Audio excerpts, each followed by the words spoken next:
Allez, bonjour à vous, nouvelle vidéo. Donc aujourd'hui je vous fais une petite vidéo. Bon là, la vidéo là sera la suite de la fameuse FAQ, je montre mon visage. Je sais pas, vous étiez pas trop déçus hein. Mais bon voilà, cette vidéo, comme vous voyez dans le titre, je vais vous donner pas mal de mes astuces, enfin des astuces, des techniques en quelque sorte pour vendre votre moto sur Boncoin. Bon déjà je vais commencer, je vais retirer mon casque parce que bon, c'est pas que c'est contraignant, mais bon, on n'est pas sur le terrain donc hop, voilà, pour ceux qui ont jamais vu ma tête. Donc voilà, donc du coup aujourd'hui je vais vous montrer quelques astuces donc, pour vendre votre moto sur Boncoin, pour vous donner une idée du prix. Par exemple, si vous voulez acheter une moto ou vendre, ça va dans les deux sens en fait. Les techniques ça fonctionne dans les deux sens.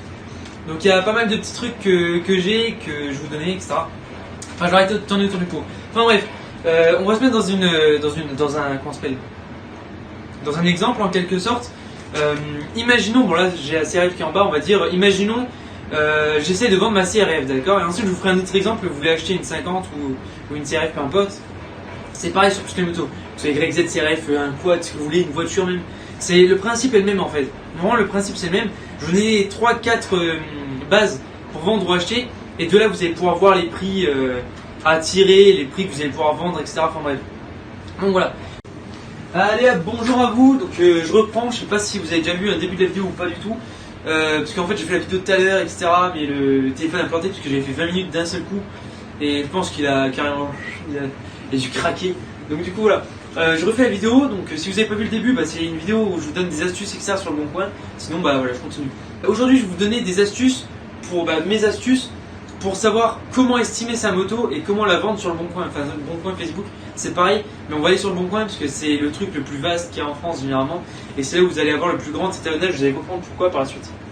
Bref, pour la vendre, l'astuce principale c'est de vendre au prix des autres. En fait le but vraiment de ce que je vais vous expliquer, c'est de rechercher la moto, enfin un groupe de motos qui seront l'identique à la vôtre. Et donc pour ça, il y a 3-4 critères à avoir. Donc le premier critère, ce sera le modèle, je dis ça. Donc le modèle c'est quoi? C'est la marque, le modèle, la cylindrée et l'année. C'est les 4 trucs là. C'est les 4 piliers importants en fait, parce que ça va de soi. Vous n'allez pas, en fait c'est les 4 trucs, il faut que ce soit pareil que votre moto. C'est-à-dire par exemple, moi j'ai une CRF, une Honda CRF 250 de 2009. Vous voyez, et ben je vais pas la vendre au prix d'une. En fait, vous retirez même un seul truc, ça le fait pas. Vous voyez, ça va de soi en fait. Par exemple, Honda YZ 250 de 2009, ça va pas. Genre, je vais pas vendre ma CRF au prix d'une YZ. Et pareil, ça n'existe pas Honda YZ. Et pareil, si je mets Yamaha YZ 250 de 2009, bah même, ça existe peut-être la YZF. Mais je vais pas vendre ma CRF au prix d'une YZF. Vous voyez, il faut que je cherche les mêmes motos que moi. Donc voilà, premier critère à mettre sur le Boncoin, vous allez dans recherche comme si vous voulez acheter une moto, vous mettez votre modèle, donc que ce soit Derby 50 2008, ce que vous voulez, vous mettez votre modèle. Une fois que ça c'est fait, deuxième chose importante que beaucoup de monde oublie, que pas grand monde ne connaît non plus, c'est l'histoire de la localisation. La localisation c'est très important. Vous allez devoir chercher autour de chez vous. Cherchez autour de chez vous, pourquoi? Les dents d'ailleurs. Cherchez autour de chez vous et ensuite faites dégressif.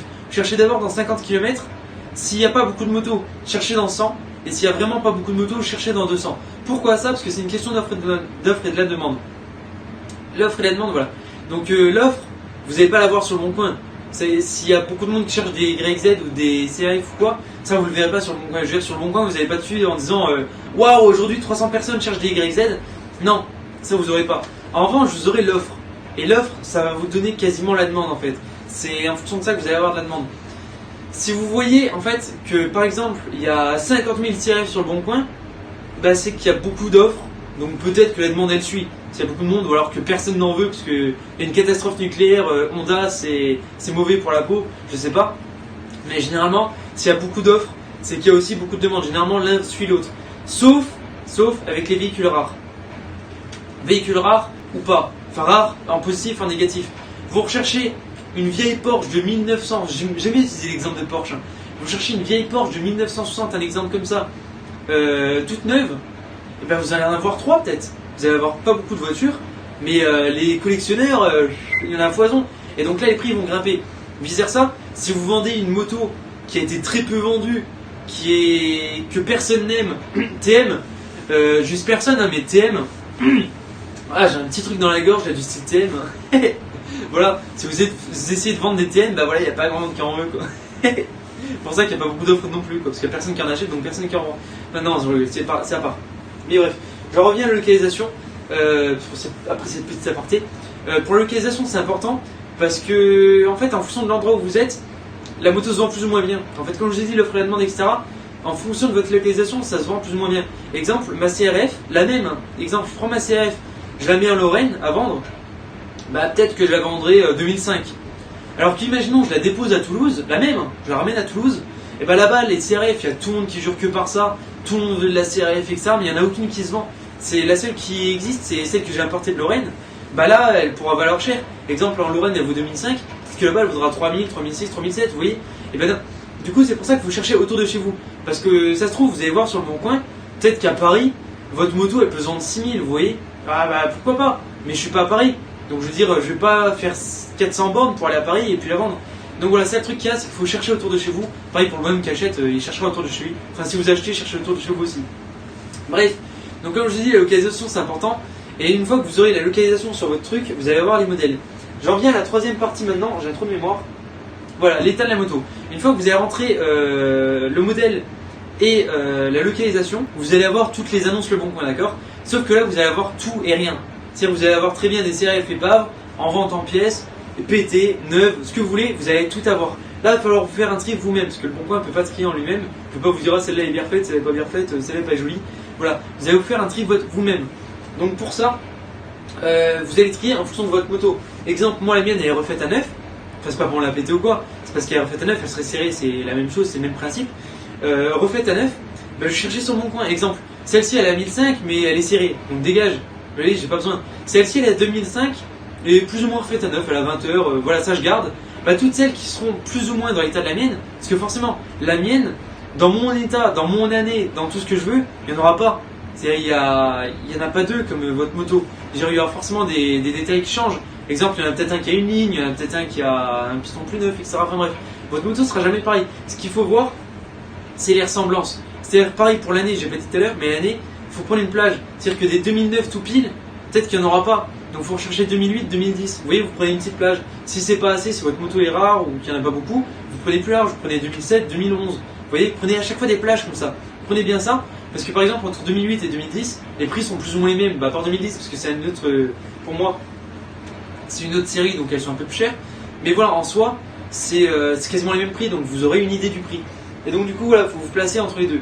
Une fois que vous avez fait votre tri, donc vous avez fait votre tri avec toutes vos motos, toutes les propres, bah vous allez avoir plusieurs motos dans ce truc-là. Et comme je l'ai dit tout à l'heure avec la courbe, je sais plus si je l'ai dit ou pas, mais comme je l'ai dit tout à l'heure, il y a une courbe comme ça. Et bien cette courbe, elle signifie quoi? C'est que des motos très peu chères, il y en aura une. Des motos, sur 10 motos, imaginons vous avez pris 10 motos dans votre ensemble, ben il y en aura une qui sera pas chère, une qui sera très chère, et il y en aura 8 qui seront entre les deux. Et dans ces entre-deux, il y en aura qui seront pas chères et d'autres qui seront un peu plus chères. Et ben là maintenant, ce qui va être intéressant, c'est que, bon, si vous vous mettez dans les inférieurs supérieurs, si vous vous mettez dans très bas, votre moto elle partira à la seconde, mais vous perdrez beaucoup d'argent. Vous risquez de perdre de l'argent parce que ça ne donnera pas du tout au prix que vous pouvez la tirer. Pareil, vous la mettez très cher, comme ces mecs qui font de la guitare sur la zigounette. Et ben, si vous mettez votre moto à 6000 € alors que les autres se vendent à 2000, ça ne partira pas, il n'y a pas de secret. Enfin, vous avez beau signer dessus, enfin, je sais pas.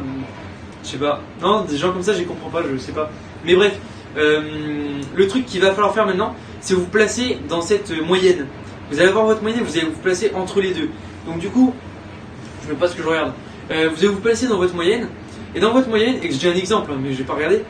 Imaginons, dans la moyenne de toutes les motos que j'ai regardées, donc les 8 CRF que j'ai vues, en à peu près bon état, à peu près refaites, etc., à peu près comme la mienne, eh bien, il y en a qui sont à 2008, d'autres 2009, 3000, il y en a pas mal à 2008, pas mal à 3000 et pas mal à 3200. Bon, je dis un exemple parce que c'est histoire d'avoir bien ça.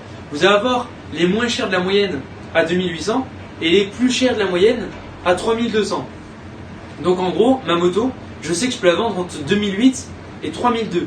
D'accord? Là, vous avez votre moyenne. C'est là que ça devient important. Là, ça devient vraiment, pas que ça devient important, mais vous avez fait les 3/4 du travail.